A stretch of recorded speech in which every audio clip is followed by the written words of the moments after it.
My daughter is starting with the company, so I need you to resign today. It's your last day." On the morning of the 20th, the president suddenly informed me that I was being let go. I was taken aback and struggled to find words. The 20th was when we paid our suppliers. While some payments were done via bank transfers for long-standing suppliers, I typically handled direct payments, which also served as a courtesy visit. "You look like you can head home right away. I'll give you the day off, just for you, so please leave promptly." I was briskly pushed out from behind and the door slammed shut right in front of me. I didn't know where to begin to protest. "My name is Emily. I joined this family-owned paving company right after high school and have been working as a clerical worker for 10 years. Or rather, I should say, I was a clerical worker until just now. There were about 20 employees, and when the former chairman was still president, the workplace atmosphere was excellent. It was a company that made you feel at ease. Even the chairman, who has since retired, used to actively engage with younger employees, and Catherine, his wife, would come in daily to manage various tasks until the chairman fell ill. Kelly, their daughter, was adept at both field and office work, and her husband, the site manager, was highly respected by the on-site employees.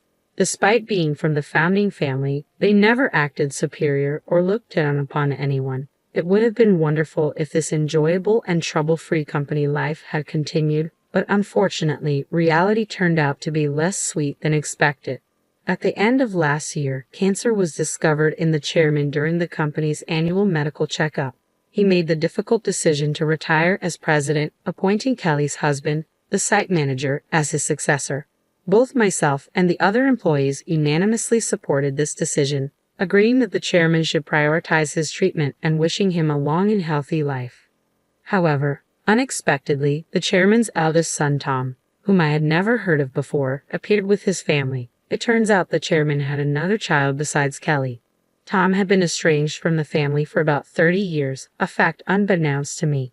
According to senior employees, Tom had a troubled youth and was notorious for getting into trouble with the law. Whenever he caused problems, it was said that the chairman and Catherine would personally apologize on his behalf. After dropping out of high school, Tom became involved in multi-level marketing and other dubious activities, leading to his eventual disarmament by the chairman. Despite being estranged for a considerable time, Tom suddenly appeared one day, exclaiming, "Dad, I've been wrong all this time. Please forgive me," as he pleaded before the chairman. I was utterly taken aback. Working in a small company where the president's office and the clerical room were one and the same, I witnessed the entire scene vividly. Tom expressed his desire to reconcile and work together in the company, but I couldn't help feeling that such words weren't appropriate coming from someone who had been disowned. I apologize to everyone, but I implore you to consider giving Tom another chance. Kelly and the seasoned employees found it difficult to fully celebrate, knowing about Tom's troubled history. However, they couldn't turn down the chairman's heartfelt plea. As a result, Tom's family moved into the annex of the chairman's house, with Tom taking on a role within the company while his wife managed household duties as a homemaker. Their daughter, whom I glimpsed only once when she visited the company, seemed to be a college student. The chairman mentioned, after facing hardships in life, Tom must have turned over a new leaf. Catherine, too, was tearfully overjoyed at Tom's return with his family. They spoke optimistically about rebuilding the company together, but soon encountered an unexpected challenge.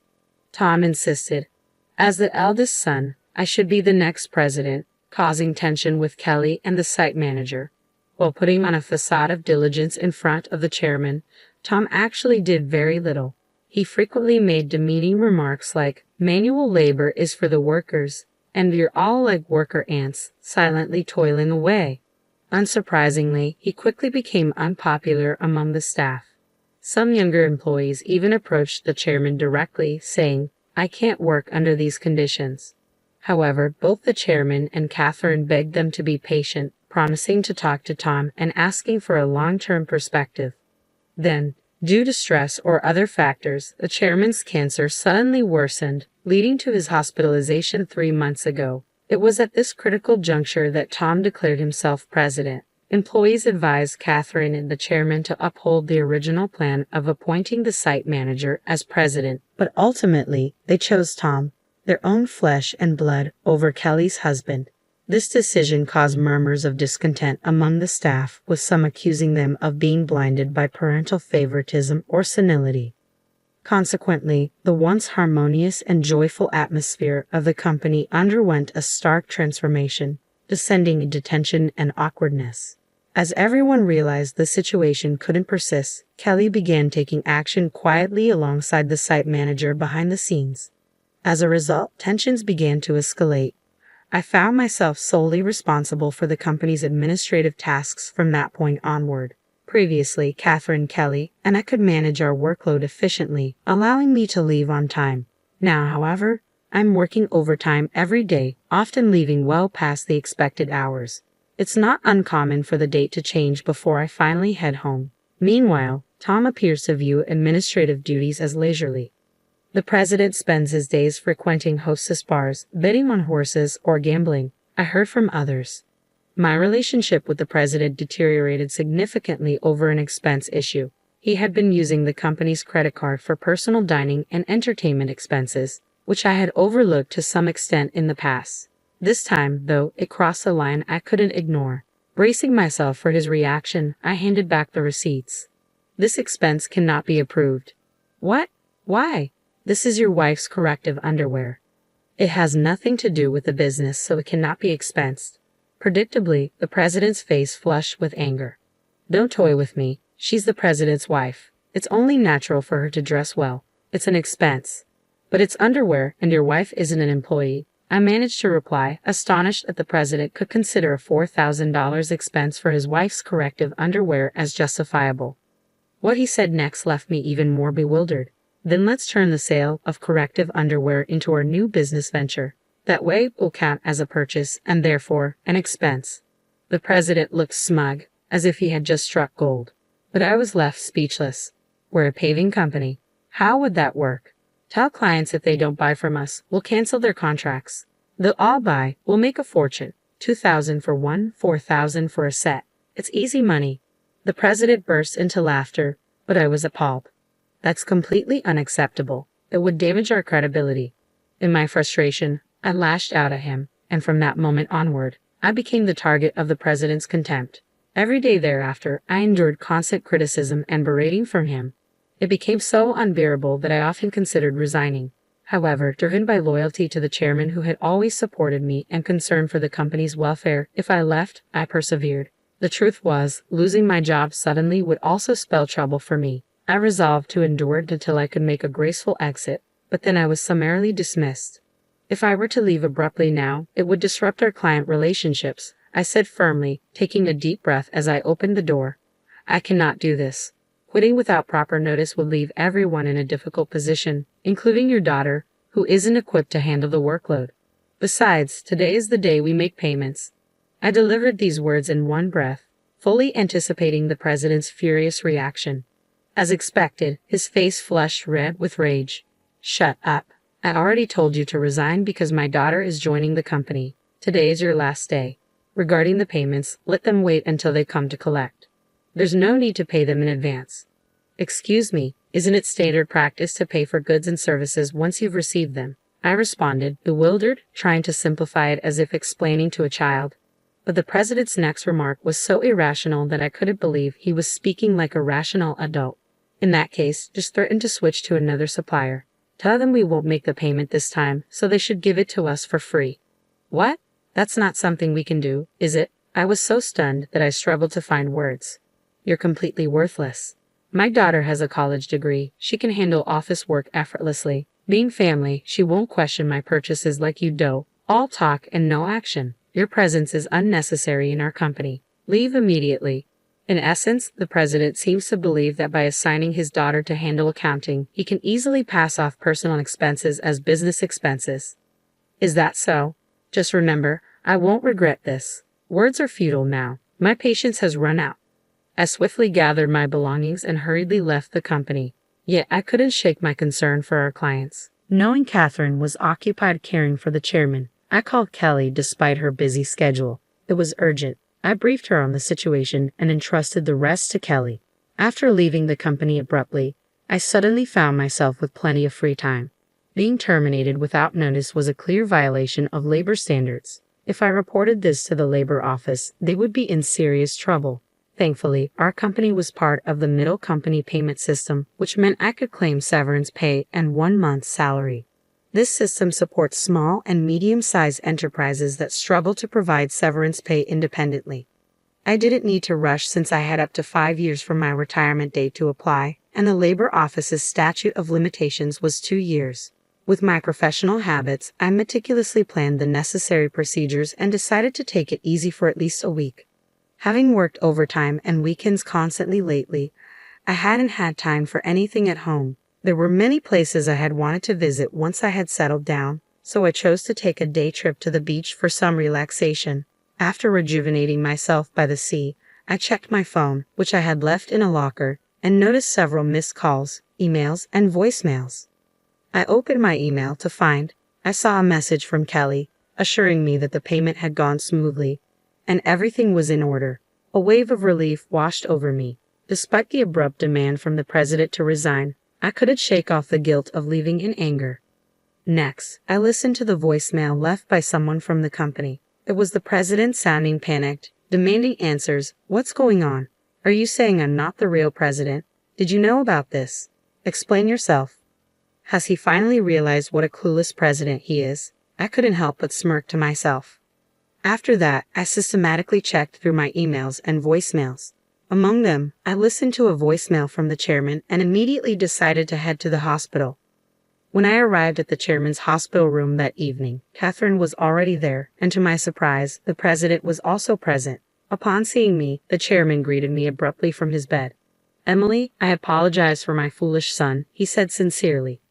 "What's going on here? I'm the official president. Explain yourself," Tom arrogantly shouted, clearly misunderstanding the situation. However, the chairman quickly silenced him. "Quiet down. It seems that Kelly contacted the chairman and Catherine right after I called her," I explained.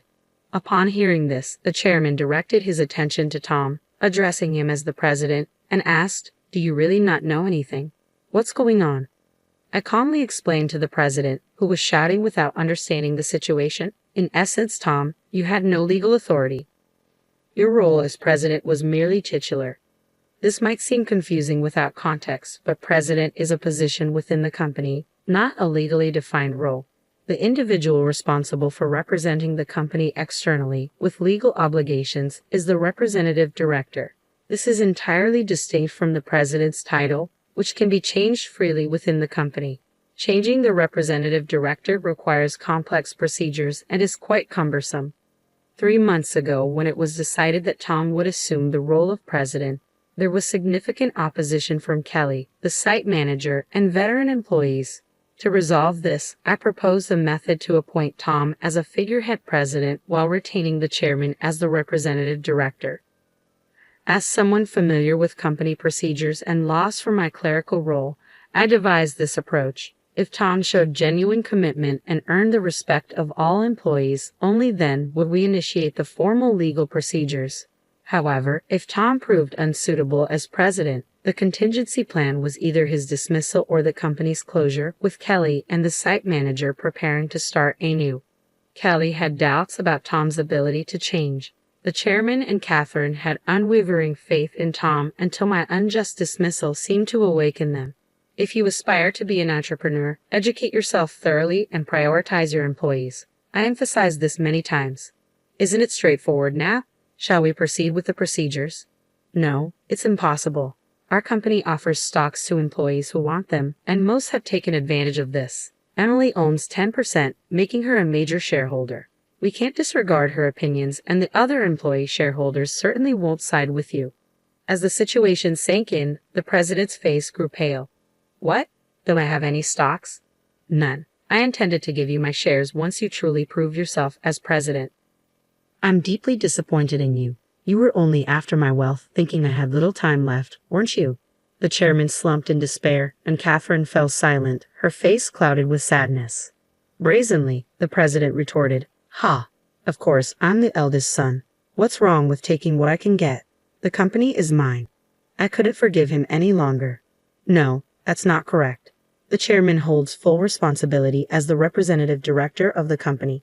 Additionally, as a shareholder, I can request a shareholders meeting and seek your dismissal as president. The word dismissal made the president's face rapidly pale. You mean I might get fired? Damn. You're just an office worker, Tom, I pointed out. Emily is right. Now that things have come to this, no one will support you, the chairman affirmed. Catherine then spoke up, her voice filled with regret. Emily, I truly owe you an apology. I'm sorry for the trouble caused by my love for my son. Please tell me what you would like to do. I looked directly at the president. I don't want to work under you anymore, so I'm quitting immediately. However, I will take my severance pay, and I expect my 1 month's salary, including unpaid overtime and holiday work. I will report this to the Labor Standards Office, and as a shareholder, I will fight to remove anyone harmful to the company. As I smiled and spoke, the president's face went from pale to completely white. I continued, explaining how Kelly had been visiting clients and successfully promoting our new company. Most clients had decided to switch to the new company, and nearly all of our employees were planning to move as well. That's impossible. I'll sue you, the president threatened, almost in tears. But the chairman dismissed him.